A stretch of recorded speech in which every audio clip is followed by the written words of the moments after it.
Ciao a tutti, bentornati sul mio canale. Oggi vi voglio rubare 3 minuti per mostrarvi questo meraviglioso set della marca Geulia.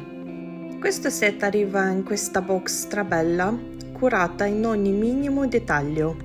È da un po' che non vedo in giro un packaging così bello. È proprio strepitoso. Poi parliamo di queste rose che ci sono dentro, hanno un profumo pazzesco. Peccato che non riuscite a sentirlo. Il set è composto di 4 articoli: l'anello, il braccialetto, gli orecchini e la collana. Io ho scelto questo design perché mi ricorda il simbolo dell'infinito. Adesso vi mostro l'anello anche con una luce diversa. Lo trovo molto fine e elegante. Ho fatto un filmato con il macro per farvi vedere tutta la bellezza di questo anello. Sotto nella descrizione vi lascio il link di questo set e un codice sconto che potete usare sul loro sito.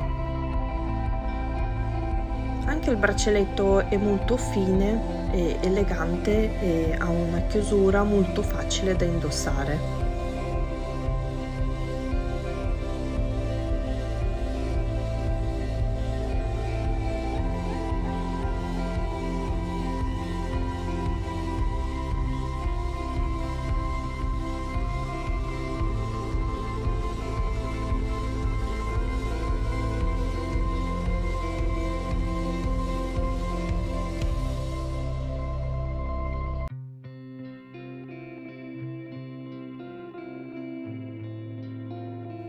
Anche nella chiusura del braccialetto trovate dei piccoli strass. Gli orecchini a lobo sono adatti per qualsiasi tipo di orecchio, sia per quelli che ce l'hanno un po' più grande e per quelli che ce l'hanno un po' più piccolo.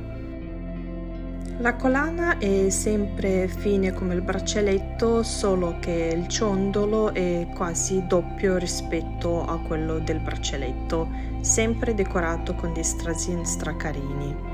Questo set secondo me è molto adatto per la festa che sta per arrivare, San Valentino, e per altri 100 momenti della vita in quali una persona vuole mostrare l'amore a confronto di un'altra persona.